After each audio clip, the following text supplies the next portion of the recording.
تخفى عركتها مزناي سحلنا تموت شمله بيت قناي ودم بسنبلاي بلا فانوسة مخازن أتناي ترمع العزبانة تقبلة قنبلة قايم وزب حمري عيني زبان قلال قنبلة فانوسة بالكامور زخبركم زخبركن تخصصلت مدباتنا ازي بمغنيات 30 عمد زخري معالتنا صنتنا زقربلكم زلو منسترتات اوشت 30 عمد زي 30 لون تفتات زقمقم مدبيو مستر دايركتور جنرال كفلي محبراو دحنت اب منستر عيون محبراو دحنتن اتو محرت افسه نايز جبرنايو على محتت نسلسته كفال تخصاتلكم نيركم بزعوا دغفن دبتن سدرا سوات سنكولان كوميشن مطياتن كالن زرسس دما نايلومي رابعي كفال على محتتنا كتقاللو مسانا كتحبرو لباو عدمينايوم ركونا دتان كبجة تاريخ ريمو قلوب وفيو سناقض وعقمو زدارك فاششاي زنات أبدمو نوايا كي تفن كي تولف إمامو وثرو نخل الزلوات عركة مازناي كبتلوت وربلي تحزاتي وربلي تقباتي وربلي أبدا تنبع الواري وثرو نخل الزلوات نوس فرسة وعنا تخفى عركة مزناي سحلنا تموت شمله بيت قناي ودم بسنبلاي بلا فانوسة مخازن أتناي ترمع العزبانة تقبلة قنبلة قايم وزب حمري عيني زبان قلال قنبلة فانوسة بالكامور أبزنا يشوف صرحة محاوط رح يكون أبي إرترا 4 محاورات سنكلان الله ببي عينت سنكلن أنك ستور دواء أبتحتسلال نايزي منسترين جن ناتاتن قوام لون ناتاتن مدوات لون ساتون أبزي من سنكلنا نمكل خالن مس منابرو نممحاشن لعلو مكل خال نايسن كلنا أفرطهم ورخ بتحبرسب كأون يخا سلطنا مهاب رؤسهم خلو فحترتر مبال يكايدان عطاتهم ببي وجنن تزدلك على متى تكايدكم لر حجازك خوني خلي مالتي أبزم سنكلنا استأثري كالوت محورة حسن زلون متقصو حجزنا يكوما وصلت تهدسو نسون كلان طرح زقلقل زنوري أبزغنا وعمتات كاب كتشحن 19 جميرنا جن نايكوما وصلت هادسون لمعاتن إنا كان سجاجرون ممرحتات تحت نسدد لنا أب بايتا زلوا سجن مسكلنا زنور سوات الله أرجعيان الله سدرابيت سوات الله إزاي نايكوم سجى أفلوتنا يمبرر خنايزوم استفلا ليو سجومات اليوم سجاتات نايكوم أفلوت خبره سجاتات نايكوم كأخذ قملو كخلو أكون لهم معالج بزع سنكلان تيس وحنقو بزع روجانس وحنقو بحريقة أبزعوا سدرابيت سوات نابلكا تبلو بحابر إذا ميتات أوشتتي ناي من محدار قرصتات كسام محدار كباب زورد نتاعات والنا زي تشان عصوت ساعات جمره سلازوانا زقيزلو سراحي أتو محور حسم أو أرجعان نكايدو لما نوز كايد متون تفتات أب فايتوز كايد تفتات كل جم أبتي زيادة قدامنا تنو مس سدرابيت سوء تستأثر تزوجر كحش مس سدرابيت سماعتات زملكت نايت منجستي أملاخاختا حدا كاب قدامنت مدويو مخنياتو دما نسماعتاتنا مسؤوم نمذكر وتحاروغن كلايكا نتوم فلوات سدرابيت سماعتات كا نمحجازومن نمحبحبوم زغبري بكلتا مقدتات كا اكبر بتحاروغن قدم ابتناي تسعاتات ابشان ساعتين 9 4 اتوم منتي نصامنتي ارترا اتحرنت واس استسوو اب حد اوان قطوانا اذا هاجر ازي تحت دارغا بارو زنورلو وان اون بحد اوان زوهاب نسداوي سوات صنحي دحري زورار ويانا مستوسخلو ግን اتبزحنا اي سداويت سوات كوسخ ስለዚህ ድማ እጾር ናይ መንግስቲ ከዛይድ ግድኒ ነሩ ማለት እዩ ስለዚህ ካብ 2004 ጀሚሩ ናትና 1994 ዝነበረ ኣዋጅ ንዑ መወገስ እንግባር ኣብ 2003 ሓደ ኣዋጅ ደበስ ስድራዊ ስርዓት ዝምልከት መንግስቲ ኣውፅኡ ንዑ ዝምልከት መምርሕታትን ምክትታልን ካ ሚኒስትሪያን ማሕበራዊ ድሕነት ገብርተ መዚዙ ማለት እዩ ወርሓዊ نحاد سوء حمشتمتي نعفة إذا بتغللو نتم كلهم سوءات سلزدما بهوت زلو تتكنتي دبس دراوي سوءات كتري الله قلي لا يكون مالتي بجنجام نايزي 10 شعات عمت بجنجام وصفة تعمتات قليل 9 شيء قليل قال مسخل بجنجام 10 شعات عمت ندخل مقال كاين سمانين كل تنشح تتكمتي بنص كف عمت نيرو مالتي أبزنا 10 شعات عمت دما للا 5 بليون نافع منجستي كم منجستاوي باجت وسعي غيرو ازغات علامو بعقمو تمنجستي من نابرون مهياش غورو فتنساتي سلاز دما ازون بعامو زغورو تاشمو قليل ايكونن سلاز دما بانت حاجزو استفلالي صقمات نايتي سدراويسو اتكقلل كبزخلكا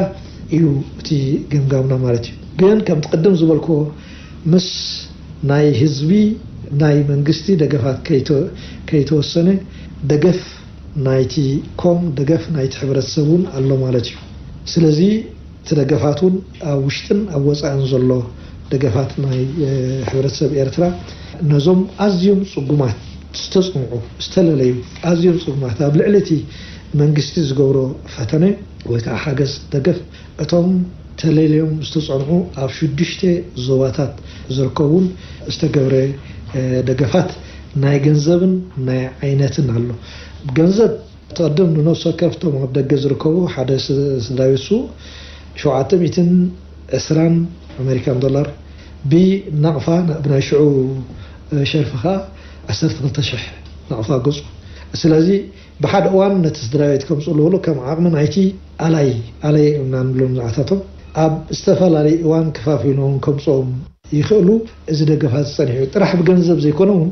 أمناي متياسوم كم تمتكل دقف زولناهم أب صقمات أبالات استدراوي سوات أب متياسوم سلازدما نمتياسوم استقبري دقفاتون صنيعي مالتيو سلازي أزي ناي دبسن دقفن استدراوي سوات بني دقف زملكات بجنزبن متكل الرجفن بعينتن سو 10 شو 1973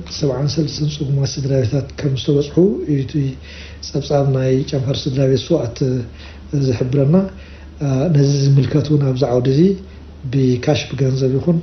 بعينت بمطايسي سوهو كساب 180 مليون 813 شحن كم زصحني مالتي نا حزب دغف ግን بزي طرح حزب زيكونه أوشتي تحبرته أوشتي تكون زجبر ما تتجفله أو جزء عسير أو جزء محرس أو جزء جزا مسرح أو جزء أورام مسات عيد كوينو ود كلاسو قال كلاسو تجزا بسنك تحستهم أبوم سلازي اللي عديم سلازي ويختيهم سلازي اللو إلهم بعلاتهم بتوقسهم دجفات أو جزء أورام مسات نايكرسنا يكون نايمسلمنا زورلو أو جزء تمرتي مجمار أنا سلازل الله وديسي بورصة كذا الله وديسي راستي كمزن جرش يفون الله أزبز كمنا زله سوق زولو بستود دم مجدي بقول ختماتات بستود دم مجدي من إساعات سرحتنياتات وزت تزجبرو الله مالتي من البات بفلاي إذن يكون أما أتوس جبر واقع هتلوسو عزيز أجامي خون جن أزون كابتس تقصكون يكون ناي هزبي بجنزب تقصرون لعلي إيو لعلي زقد ثم حورسنا أمراوي دقف الله بعالبيتا استسوأ ከተጸናናዓ አጆኽህ ትብላ ወዱ ጓሉ ዝተሰዋአቶ አጆኻ አለናልካ አዝኾነ ይኾን ዝደለኻና ቦይከለ ደይከለ ክትብል ከለኻ እቲ ማሕበረሰብ ኣምራዊ ሓገዝ ቅድሚ ጻሕራ ቀሊል ኣይኮነን ሕብረተሰብና እዋን ሓጎስኩም እዋን ሓዘንውን ተዓንተወይ ዝበልኮ ልምድና ባህልና ክብርታትና እዚኦም ኣዝዮም ኣገደስቲ እዮም ንኣብነት እዞም ኣብ ደገ ነዛረበሎም ዘለና ምናልባት ገሊኦም ካብ ኤርትራዊ ስድራ ቤት ስለዝተወሉ እቲ ኤርትራዊ ባህሊ ስለዝተሰቆሮም ኣብዚ ባህሊ እዚ ጠሊቖም ክኾኑ ዝኽእሉ እዮም ግን ነዞም ስድራ ቤት ሰዋት እዚኦም ኣይፈልጦምን እዮም ኤርትራውያን ምዃኑ ንኤርትራ ምተሰው እዮም ዝፈልጡ ስለዚ ዝደገፋትን እዚ ሓገዛትን ክግበር ጸኒዑ ምናልባት ኣብቲ ምስ ቅድመ ጥንቃቐ ሓረጋታት ሕፅር ረቢለ ከምቲ ክሕብሮ ዝኽእል እቲ ቅድመ ጥንቃቐ ሓረጋታት እንታይ እዩ ሓደጋ ወዝቢ እዩ እሳተ ገሞራ ድዩ ከጋጥም ዝኽእል ደርቂ ድዩ ከጋጥም ዝኽእል ውሕጅ ከጋጥም ዝኽእል ሰብ ሰርሖ ድዩ ከጋጥም ዝኽእል ሰብ ሰርሖ ነርና ለና ሰብ ክትማዛበል ኣብ እዋን ወራራት ርኢና ኢና እዚኦም ከምዚኦም ዝኣመሰሉ ከዓ ዓቕሙ ዝፈቅዶ መንግስቲ ልዕል ኩሉ ግን ከም ሕብረተሰብ ካሊ ጸኒሑ ስለዚ ምዝ ዝተኣሳሰር ምዝ መደባት ናይ ማሕበራዊነት ዝተኣሳሰር እቲ ናይ ኮሚሽን ረድኤትን ተሃድሶን እቲ ናይ ኮሚሽን ምጥያስ ተካይዱ ንጥፈታቱን ወላ ብናኣሽቱ ናብዚ ሚኒስትሪ ናብዚ ክፍሊ ዝተጸንበረ ጥቕስ ኣቢልና ክንሓልፍ ኣዝዩ ገዳሲ ዝኸውን ኣብቲ እዋን ምምዝባላት ዝነበረ ተራ መንግስትን ተራኮም ሓንቲ ንኡስ ዞባ ፍርቃድያ ገሊኣድያ እንድሕር ተመዛቢላሲ መምህር ምሳኣ ይማዛብል ሓኪም ምሳኣ ይማዛብል እቲ ትምህርቲ እውን ከይዱ ካብ ኢትዮጵያ ዝሰጉ ኤርትራውያን እንድሕር ኮይኖም ወላ ሞልቂ ቤት ትምህርቲ ብትሕቲ ጽላል ኣብቲ ተሰጉሉ ቦታ ኣብ ትግራይ ከለዉ ተማሂሮም ዘይፈልጡ 14 15 16 ኣብ ትሕቲ ጽላል ኮይኑ ትምህርቱ ጥዕንኡ መናባብሩ ምምላስ ናይ ስደተኛታት ንርእሱ ብፍላይ ዝተወደበ ምምላስ ዘን ሕጂ ንሪአን ዘለና ናሽቱ ሓውስ ከተማታት ኮይነን ዘሎ በዓል ኣለቡ በዓል ገርገፍ በዓል ተበልዴ ከም ኢልካ ክሳብ ሓጋዝ ከም ኢልካ ክሳብ ጊንዳዕ ከም ኢልካ ወላ በስመራው እንተ ብናይ ምምላስ ስደተኛታት እንተ ናይ ኤርትራውያን ካብ ኢትዮጵያ ዝተሰጉ እንተ ገዚፍ ዓቕሚ ናይ ሰራዊት ዝነበሩ ዝተጣየሰ ናብቲ ውህደት ናይቲ ህዝቢ ዝመጽእ ስለ ዝኾነ ተራ ናይቲ መንግስቲ ኣብዝን ተራ ናይቲ ህዝብን እውን ከይጠቐስናያ ክንሓልፍ ኣይንመርፅን ምናልባት ድሕሪ እዚኣ ከምቲ ዝበልካ ኣብቲ ቡድሆታት እንተመፀና ዝሓሸዋ ይስማዓኒ እተን ቡድሆታት ንፅሙዕ ኣቢለ ብቐንዱ ኣብቲ ኣፋፊ ክሊማዊ ኩነታት ናይ ባህሪ ፀገማት ዝርከቦ ከባቢ ምህላውና ሓደ እቲ ስትራቴጂካዊ ኣቀማምጣ ናይ ኤርትራውን ብገዛእትን ወረርትን ተባሃጊ ብምዃኑ እዞም ባህርያውን ሰብ ሰርሖን ሓደጋታት እዚኦም ዋላ ኣብዚ ናይ 30 ዓመት ናፃነቱን የጋጥሙና ብምንበሮም ነቲ መስርሕ ናይ ተሃድሶ መስርሕ ናይ ምጥያሱን ዕንቅፋታት እዮም ፀኒሖም ኣብ ዝተፈላለየ ዞባታት መተር እግሪ ደገፍ ወሲዶም ክሳብ ዝተፈላለዩ ምጫእታዊታት ኣጥቂኦም ፀንሑ መፂኡ ድሕር ትትካሎም ዓንዩ በዓል ግድር ድዩ ተሰነይ ድዩ ገሊሽ ድዩ ኣብዚ ደቡብን ኣብ ፀረና ድዩ ኣብ ሰንዓፈ ድዩ ክሳብ ማይ ድማ ወዘተ ዝነበረ ቀሊል ኣይኮነን ማለት ስለዚ ብቐንዱ እቲ ሰብ ሰርሖን ባህርያዊ ሓደጋታትን ነቲ መደብ ናይ ማሕበራዊ ድሕነት ብሓፈሹ ፍላይ ድማ ናይ ተሃድሶን ናይ ምጥያስን መደብ ቀንዲ ዕንቅፋታት ኮይኑ ፅልሑ እዚ ከም ብድሆ ጥቀስ ይከኣል ካልኣይ እዝን ካልኦት ናይ መናባብሮ ኩነታትን ዝደፍኦም ድማ እቲ ማሕበራዊ ፀገማት ንባዕሉ ሰፊሕ ምዃኑ ሰድማ ጾር ናይ መንግስቲ ኣብ ምቅላል ናይቲ ማሕበራዊ ፀገማት ቀሊል ኣይኮነን 5 ቢልዮን ዝኣክል እንድሕሪ ንስድራ ቤት ሰዋት ኣውፂኻ ካብ ባጀት መንግስቲ ቀሊል ኣይኮነን ነዞም ተኣለይቲ ስንኩላን ዓንቶይ ዘበልኮ እቶም ቀንዲ ህስያት 4700 ዝኾኑ ኣብዚ ማዓስከር ስንኩላን ድንድ 320 ኣዝዩ ፅንኩር ዝኾነ ስንክልና ዘሎ ተዓቂቦም ኣሎ ተታሒዞም ኣሎ ኩሉ ማሕበራዊ ምምሕዳራዊ መናባብሮኦም ዝምልከት ወርሓዊ መሻሪፎም ዝምልከት መንግስቲ ዝኽእል እቶም ካልኦት ዝተረፉ ድማ ልዕሊ 4000 ዝኾንካ ኣብቲ 6 ዞባታት እዮም ዘለዉ ስለዚ ኣቶምን ወርሓዊ መሳርፍ እቲ መንግስቲ ነዚ መሰጋገር እዋን ንመናባብሮኦም ዝኸውን ኣብቲ ዞባታት ኮይኖም ሳቶም ብዓቕሞም ዝኽእልዎ ዘበለ እናሰርሑ ዝሕግዞም አሉ ሕክምናዊ ክሳብ ሕጂኻ ሕክምናዊ አገልግሎቱን እዞም ኣብ ማዕስከር ስንኩላን ደንደን ዝርከቡ ይኹኑ እዞም ኣብ ዞባታት ዝርከቡ ንዖም ጥራሕ ደይኮን ንስድራቤቶም ተወልዓ ክሳብ ወዲ 18 ዓመት ዝኸውን ንስድራቤቱን አገልግሎት ይረክብ ኣብዚ ኣብ ዓመት ብውሕድ 58 ሚልዮን ነዞም ናይ ተኣለይ ስንኩላን ኣብ ዞባታት ዝነብሩ ውሽጥኮምን ኣብ ማዕስከር ደንደን ዝርከቡ ኣለዉ ካልኦት 3000 ጥራይና ሕክምና አገልግሎት ጥራሕ ዝረኽቡን ኣለዉ ምክንያቱ ተዓቕሚ እትኸፀሮ ዝኽእል እሱ ስለዝኾነ ናይ ሕክምና አገልግሎት ዝረኽቡን ኣለዉ ዞባታት ዘሎ ማለት እዩ ስለዚ እዚ ወፃኢታት እዚ ኣብ ዓመት የድብለካ ዘሎ 58 ሚልዮን እንድሕር ናይ ዝሓለፈ 30 ናይ ዝሓለፈ ብውሕድ ካብ 2004 ጀሚርካ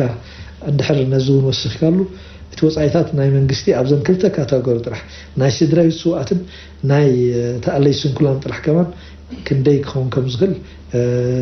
ረዲኡ ማለት እዩ ስለዚ እቲ ናይ ማሕበራዊ ፀገም ዘሎ ምውሳኽ ጾር ናይ መንግስቲ